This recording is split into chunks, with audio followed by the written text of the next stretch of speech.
विराम चिन्ह।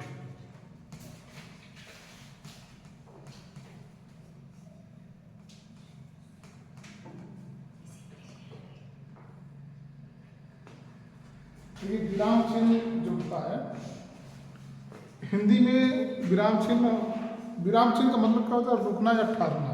अगर हम इसके अर्थ की बात करें, रुकना या ठहरना, इसके लिए विद्वानों ने मतलब क्या, व्याकरण, ठीक, क्या कहते हैं, जो व्याकरण का विशेषज्ञ होता है उसको क्या कहा जाता है प्राची? हाँ, व्याकरणविद और व्याकरण, ठीक, ऐसे लिखा जाएगा, इसको याद रखना आप लोग।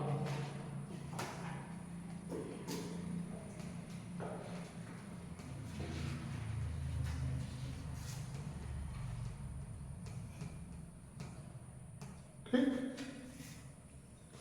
ये कहा जाता है ना, जैसे आप लोग जान लो कि जैसे इतिहास के जानकार को क्या कहते हैं? इतिहासकार कहते हैं।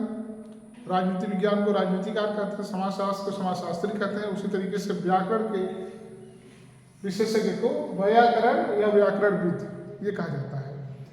तो ये जो व्याकरणविद थे या साहित्यकार से साहित्य के लोगों ने कहा कि जैसे इनका कहने वाला ये था कि जब कोई व्यक्ति कोई कार्य करता है और अगर जब वो लगातार कार्य को करता है तो उसके अंदर थकान आती है, तो उस थकान को दूर करने के लिए फिर से आपको एनर्जेटिक होने के लिए आराम की जरूरत पड़ती है। आराम की जरूरत पड़ती है मतलब रुकना पड़ता है, ठहरना पड़ता है, मतलब कि जो काम आप कर रहे हैं उस काम को रोकना पड़ता है। इसी को हिंदी में क्या कहते हैं? विराम चिन्ह कहा जाता है। कि भाई अब जैसे हम कोई काम कर रहे हैं, अगर थक गए तो हम क्या करेंगे? काम बंद कर देंगे, थोड़ा सा आराम कर लेंगे, फिर कुछ देर के बाद उस काम को हम करेंगे तो काम करने का जो हमारा तरीका होगा और अच्छे से होगा। और नहीं, जब हम थके रहेंगे तो हम काम कर भी नहीं पाएंगे और हमारा टाइम उसी में लगा रहेगा। तो चूंकि अब लिखना और पढ़ना कोई काम तो आप कर नहीं रहे हैं, तो लिखने पढ़ने में भी थकान आती है। और कहा जाता है कि जब हम लिखते लिखते थक जाते हैं तो हम भी काम को रोकते हैं। अब काम कैसे रोका जाए? भाई आप कोई चीज़ लिख रही हो, जैसे अभी एक टॉपिक आई आर्थिक स्थिति हमने लिखा करके शासन व्यवस्था का हेडिंग डाल के छोड़ दिया, तो ये एक ठहरने का काम हो गया, रुकने का काम हुआ। अगर ये हेडिंग बीच में ना होती तो हम कहाँ रोकते आपको? मतलब एक सिस्टम नहीं बन पाता।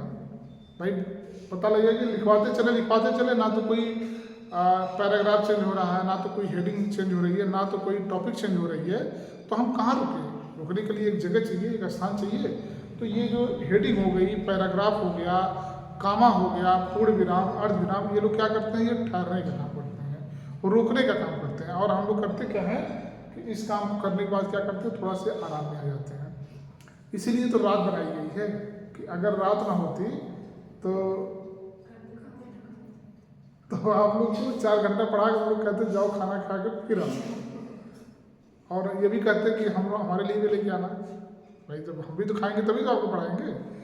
तो आप लोग खुद कहते सर हम लोग का कोर्स पीछे है, बीटीसी का एग्जाम होने वाला है, सर हम लोग यहीं रुक जाते हैं, आप दिन रात सब पढ़ेंगे, ठीक। लेकिन नहीं, भगवान ने कहा कि नहीं, रात बना दो, नहीं तो इंसान इतना पागल जाति होती है, इतनी लालची जात होती है, काम करते करते क्या हो जाएगी? मर जाएगी, पागल हो जाएगी। तो सही बात है, इसलिए रात बना दिया गया कि आप अपने काम को आराम से करें, रुक के करें, ठहर के करें, एक ढंग से करें और लॉन्ग टाइम तक करेंगे। जिंदा रहेंगे तभी तो काम करेंगे, पागल हो जाएंगे तो कहाँ पढ़ाएंगे हम लोग। तो इसी दृश्य से हिंदी में भी इन लोगों ने क्या किया कि विराम चिन्हों का प्रयोग कर दिया। कि अब हम लोग देखेंगे कितने विराम चिन्हों का प्रयोग होता है। ये विराम चिन्ह का अर्थ ही होता है रुकना या ठहरना। इसको याद रखना आपको। ये पूछता है कि विराम चिन्ह का क्या अर्थ होता है, रुकना या ठहरना। अब रुकना ठहरना मुझे तक कोई और नया शब्द दे दे, लेकिन इतना आप जानते रहिए। तो अब रुकने ठहरने के लिए होता क्या है, कभी कभी पूर्ण विराम आता है तो हम लोग पूरा रुक जाते हैं, अर्ध विराम आता है थोड़ा सा रुकते हैं, तो चंद्र बिंदु आती है, अतिशयोक्ति आती है, बहुत सारे शब्द आते हैं। तो विराम चिन्हों से ही हम लोग जान जाते हैं कि हम लोग क्या कर रहे हैं, क्या पढ़ रहे हैं। तो विराम चिन्ह का हम लोग कम से कम विराम चिन्ह 7 या 8 तो हम लोग पढ़ेंगे ही, वैसे तो छोटे मोटे 12-13 हैं, लेकिन जितने महत्वपूर्ण हम आपको थोड़ा सा लिखाते हैं आपको। लिखिए विराम चिन्ह।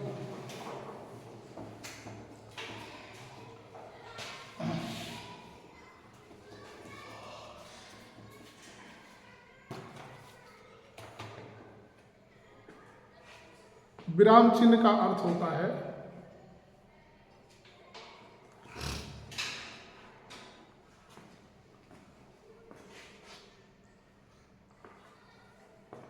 रुकना या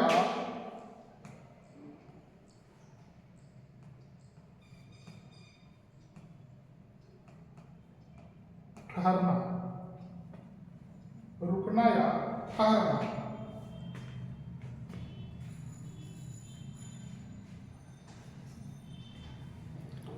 जिस तरीके से जिस तरह जीवन के दौड़ में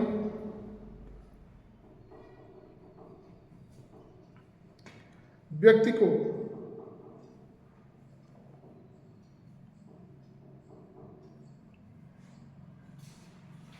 कहीं न कहीं रुकना या ठहरना जरूर पड़ता है,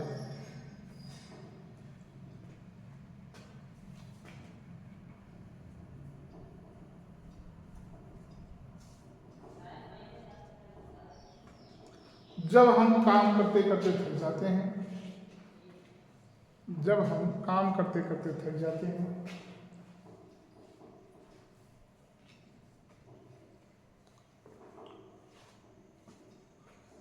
तब हमारा मन आराम चाहता है, तब हमारा मन आराम चाहता है।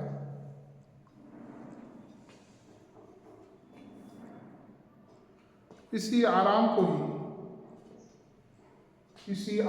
ही विराम कहा जाता है।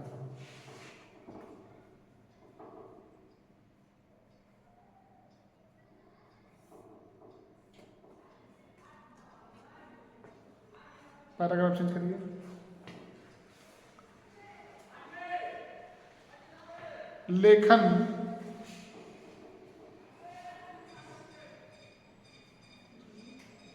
लेखन मनुष्य के जीवन की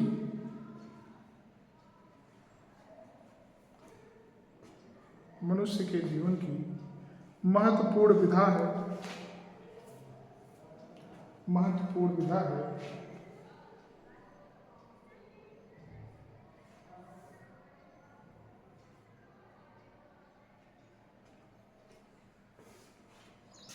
जब लेखक लिखते पढ़ते समय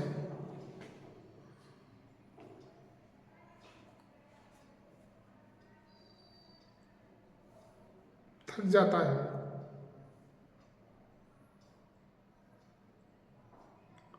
तो विराम चिन्हों का प्रयोग करता है।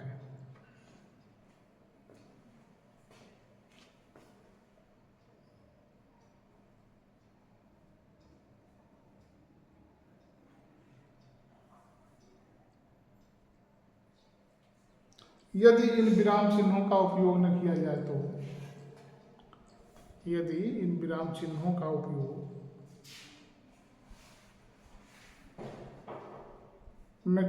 तो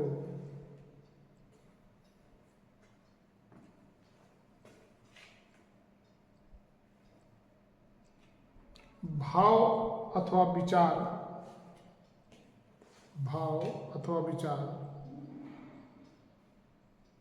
की स्पष्टता में बाधा आती है।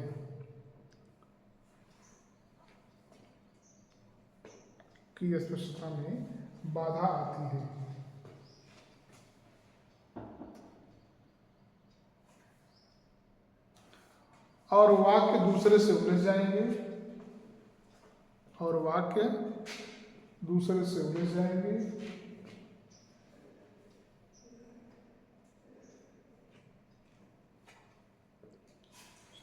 और पाठक को बिना मतलब का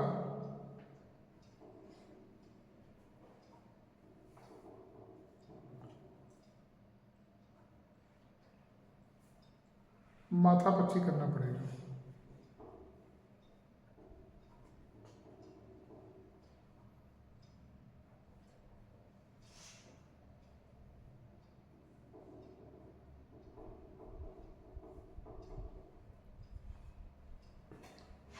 ठीक, जैसे अभी एक वाक्य अगर पूरा हो जाए, हम लोग पूर्ण विराम ना लगाएं। ठीक, जैसे अभी लिखा जाए कि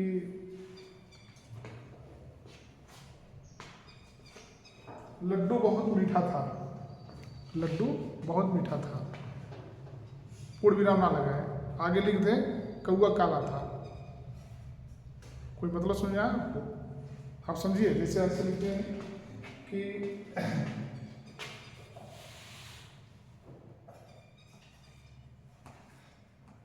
लड्डू मीठा था, ठीक, कौवा काला था,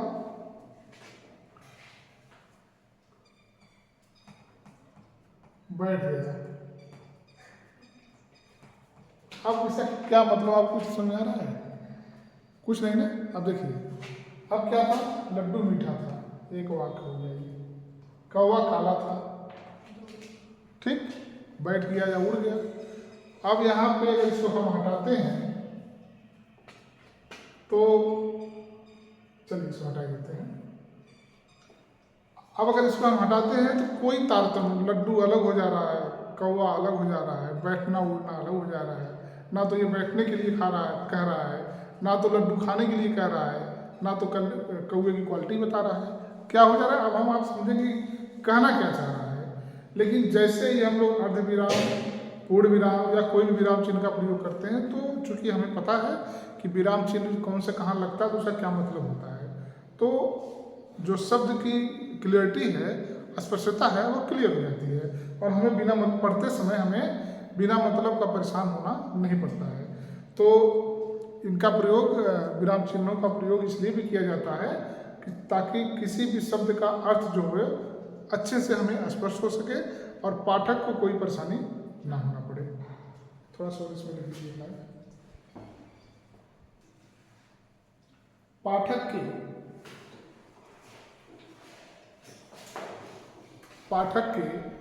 भावबोध को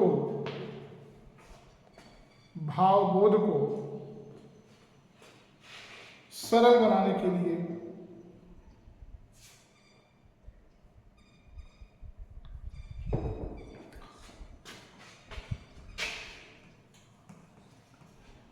पाठक के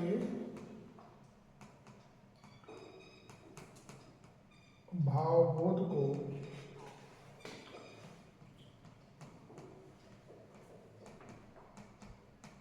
सरल बनाने के लिए विराम चिन्हों का प्रयोग होता है। विराम चिन्हों का प्रयोग किया जाता है।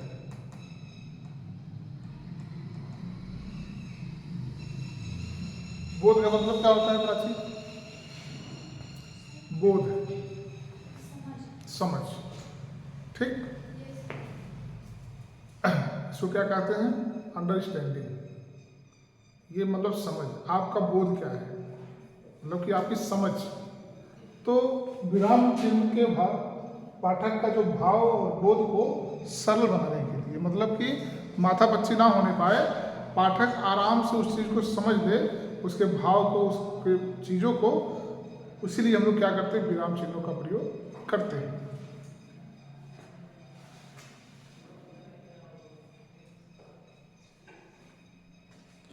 हिंदी में प्रयुक्त विराम चिन्ह,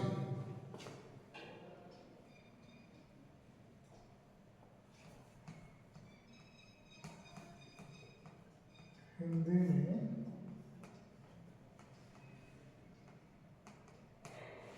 प्रयुक्त विराम चिन्ह।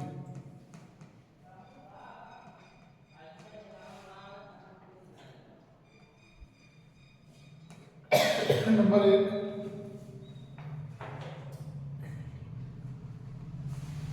पूर्ण विराम।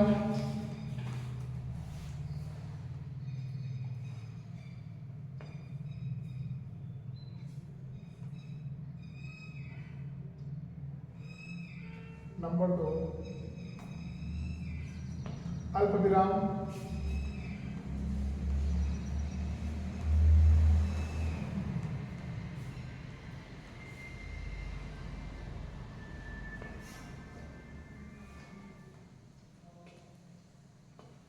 योजक चिन्ह,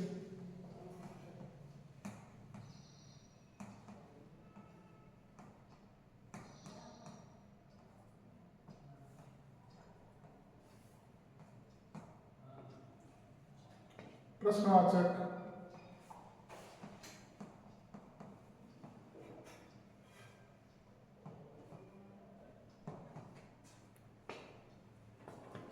विस्मयादिबोधक,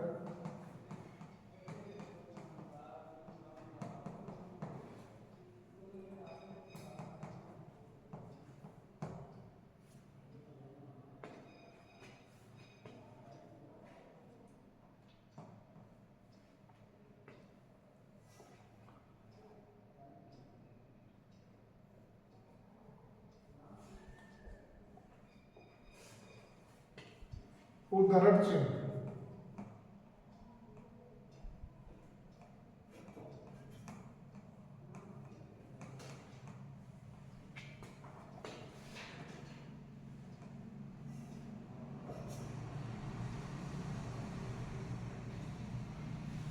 इस कुछ और दिए हैं।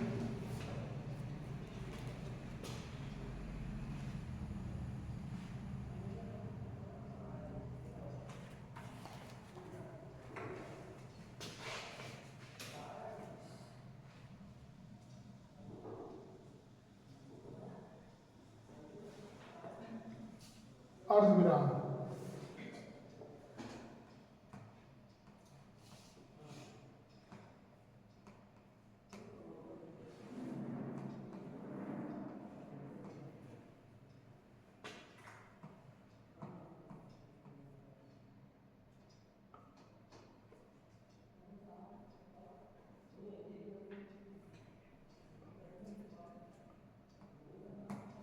रिक्त स्थान,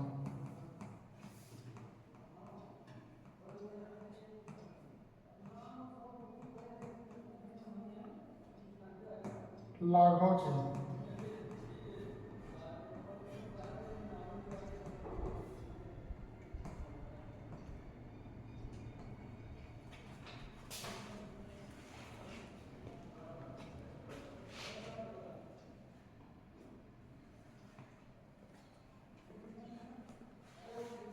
इसमें से हम लोग लगभग एक आध को छोड़ के सब पढ़ेंगे, बाकी हम आपको सब पे बता देंगे। देखिए इसमें कुछ तो आप लोग जानते हैं। अब जैसे इसमें आपको एक अल्प विराम हो गया, रिक्त स्थान। कभी कभी होता क्या है, हम लोग करते क्या है कि कुछ चीज़ों को लिख करके बीच में जगह छोड़ के आखिरी का चीज़ लिख देते हैं ना। जैसे गिनती अगर हमें आपको लिखनी है, गिनती अगर हमें आपको पढ़ाना है, तो अगर हम आपको लिखें कि 1 2 3, इसका क्या मतलब हुआ? 4 5 6 7, यही हुआ ना।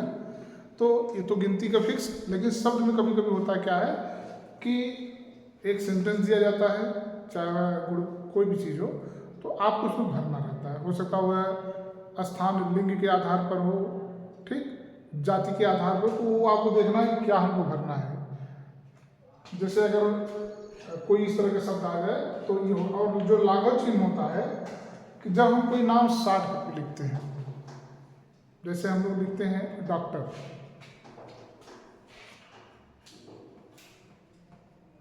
ठीक, इंजीनियर,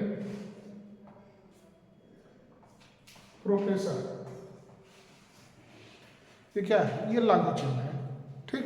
तो ये इस तरीके से बहुत सारे हिंदी में विराम चिन्हों का प्रयोग किया। लेकिन विराम चिन्ह में अगर हम लोग हिंदी की बात करें तो 1 2 3 4 5 6 7 ही जो महत्वपूर्ण है, कल हम आपको दिखाएंगे थोड़ा थोड़ा।